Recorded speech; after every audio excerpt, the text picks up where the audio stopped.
position, so don't worry. Right. So you believe that the authors of the Gospels were disciples, yes? Do you believe the authors of the Gospels witnessed the things that they wrote about? Of course. Yes. They are the eyewitness, not the witness, but eyewitness. They were with Jesus at the cross. Okay. And they wrote everything about Jesus. But so that's what you believe. And the third question is, do you believe that these authors of the Gospels were inspired by God when they wrote what they wrote? Of course. All right. Of course. Yeah. No, so your belief is based on these three assumptions, basically? Yeah. Okay. If those assumptions weren't true... Why do you say no. it's not true? Okay. No. Okay. Why do you even think? No. It's not We have to think this way. There's a critical thinking here. No. He's saying if See, what is truth cannot be hypothetical. No, it can be. It can be relative truth. No. If you and me, we believe that God is a true God. Jehovah God is a true God, and He is the only true God. So that's your question. Then why do we even doubt? Here's the thing you see. Why do we even doubt on Here's that? the thing you see. I'm saying to you this. I'm going to make a claim now, if you don't mind. You believe that the authors of the Gospels were disciples of Jesus. You also believe that the authors of the Gospels witnessed what they wrote, and you also believe that the authors of the Gospels were inspired by a Holy Spirit or whatever when they wrote what they wrote. Yeah? These are three false assumptions, my friend. Three false assumptions. Basically, all of them incorrect. If I put the same question on you, if I put the same question on you, and how can you prove? How can you prove that Quran is the true word of God? The burden of proof is on me now. I made a claim. Yeah. I've made a claim. You made a claim. Right. But I told so let me call my first witness. I told you that so let me call my first witness. God Almighty, Jehovah the God. Can I call my first witness? True. Okay, my first witness is J.B. Phillips. Do you know who J.B. Phillips is? One of the greatest New Testament scholars. He's died now. Okay. Who cares for Christian scholarship? Who cares for that? Okay. Okay. According to him, if Sahih Bukhari is not an authority for Muslims, and if Bukhari isn't going to help you here. Just one second. That's not the authority for you.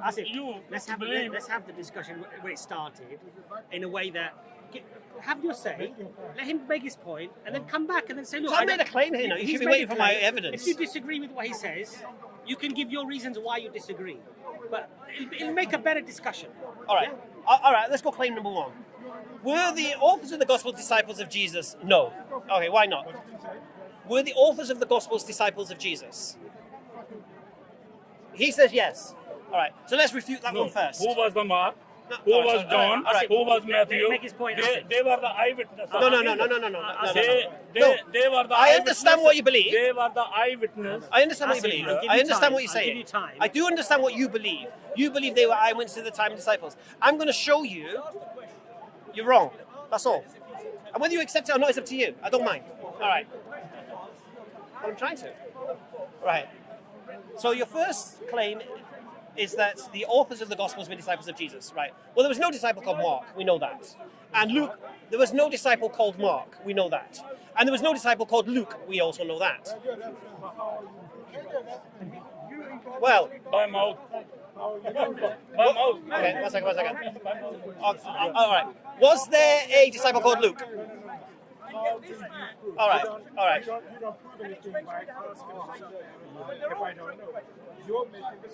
All right. According to Christian scholarship, majority of Christian scholarship. Who care for scholars? No, we are talking about a Bible here. What other reference would you like me to use? You can use anything you want. No, but you can't make a negative claim, can you? If somebody wasn't there, all right. You can verify what I'm saying. No, but if somebody wasn't there, you can't prove they weren't there, can you? I don't. Oh, okay. I'll say it again to you. You do the very. Oh, okay. Listen to me. Listen. I don't do the verifying. You do, obviously. I make the claim. You verify it. You go away and do your homework. Okay. Here's what you got to consider. And next time I see you, I'm going to question you on this. All right. First thing is, there is no disciple called Mark, and there is no disciple called Luke. Luke was Paul's physician, who wrote 50 years after the event. So should we Stop. believe the person who is coming 1400 years? Let him finish. And then I haven't mentioned No, Islam. no. Should we believe you? Nothing I'm saying to you Should now. we believe you nothing to do or with the Islam. gospel? Asif, Should we believe the gospel or you? Asif. Let me tell you what his Yeah, engagement is. yeah. There's such a word as verisimilitude, the appearance of truth in the absence of truth. What? That's what he's engaging in. No. Right. If Anyway, you're gonna I'll tell you why Yeah. you're. Asif, first thing. Let me deal with your red herring. Asif. Let me deal with your red herring. You misunderstand. Islam, You do. the Quran, Muhammad sallallahu alaihi wasallam, yeah, has not played one iota in what I've just said to you. Nothing I've said to you emanates from Islam or from Muslim scholars or from the Quran or from Muhammad. Nothing. Everything I've said to you is from Christian scholarship. Your people, not my people. So Islam, in this conversation, doesn't have any say whatsoever. This is your belief, not mine. Yeah, you're the Christian, not me. So I'm saying to you, you believe. Okay, I'm going to make it clear now because he's going to keep interrupting and give you nonsense words. Right, Asif, listen, just listen, and bear into. Asif, just listen, please. Stop interrupting a second. Just listen. Let me make my point. Go away and verify it. First thing, there was no disciple called Luke. I challenge any Christian to tell me there was a disciple called Luke. There wasn't. He was Paul's physician according to your church fathers. Do you deny the church fathers now? You threw Christian scholarship under the bus. Would you like to throw your church fathers under the bus now? According to your church fathers, Luke was Paul's physician. According to your church fathers, Mark was writing what Peter said, according to one church father. So these are not, first thing is not disciples. Second thing is, none of the disciples were present when Jesus was born. None of them. So they weren't there to talk about his birth. No, you can test this. Listen, Asif, you can test this. Which disciple was at the birth of Jesus? Which disciples were at the birth of Jesus? None of them. So how could they write about the birth of Jesus? 1 second. But disciple, when Jesus was grown up, then Right, all right, the disciples right. came to him. So All the disciples So were in the his Gospels, disciples okay. when Jesus So was then you grown accept. up. So now you accept. So now you accept. What- So now you what are you accept. talking So about? now you accept that the authors of the Gospels were not witnesses to what they wrote, because whoever wrote about the birth of Jesus wasn't there. John was the eyewitness At the birth of Jesus. when Jesus was on the cross. At the birth of Jesus. Yeah, on the cross. The birth. When he was born. When Jesus was. When he was born. Was Matthew at the birth of No, Jesus? But Was we are Matthew- not saying that Jesus' birth is a salvation No, for us. no. Jesus' atoning sacrifice. Salvation is irrelevant here. Atoning We're not talking about sacrifice that. is a, We're talking about. is a salvation for us. Asif, what we're talking about. Awesome. What we're talking about is 1 second. What we're talking about. Yes. What we're talking about is a recording of history. So I made a claim that you claimed that the authors of the Gospels wrote what they witnessed, and we all know Matthew, who wrote about the birth of Jesus, wasn't there. But I told you. No. Do you accept that? They receive revelation by inspiration. No, that's the third Yes, part. yes. We'll come to the third Right, part. Don't worry. yeah. Don't worry. So what are, what are you trying to say? All right. What Well, are you I'll tell you what I'm say? trying to say. Yeah. I've challenged two of your assumptions and proved both of them correct.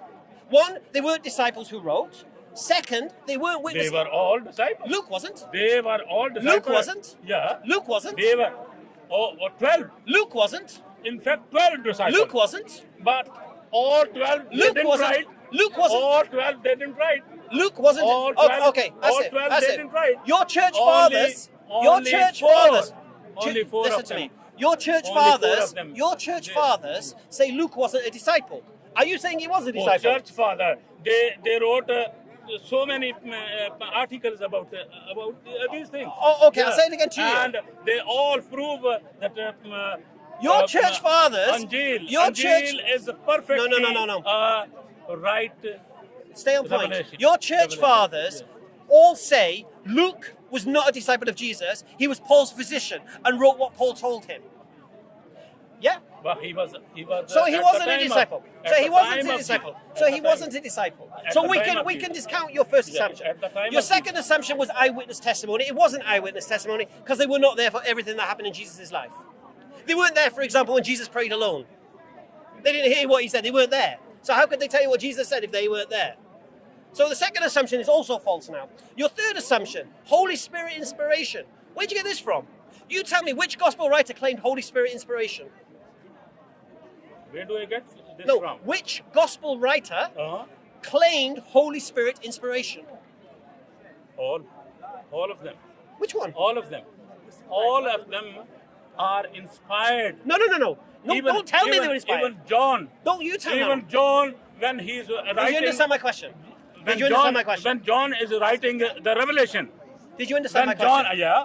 Let me hear my question When again. John is writing the Revelation. No, hear my question. No. Hear my question. You've got to pay attention to the question. Don't answer something I didn't ask. It's called a straw man. I'll say it again to you.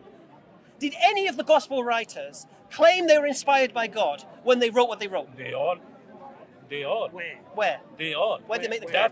That's why. Can you show me? Can you show me? That's why the story is the same story that Messiah is going to be our atoning That's gonna be what you sacrifice. said. That's not the question I asked. That's why all four That's not the question I asked. All four gospels. That's not the question I they asked. Unanimously. I asked you a simple question. They unanimously. I asked you a simple question. No, unanimously. I asked you a simple question. They are talking about that Messiah is going to be our atoning sacrifice. Let me put your red herring in my pocket and let's say it again. Where did the gospel writers claim inspiration by God to write what they wrote? Where did Mark say, God told me to write this? Where does Matthew say, the Spirit came to me and reminded me of this? Where do they say this? They don't make the claim, you're making the claim.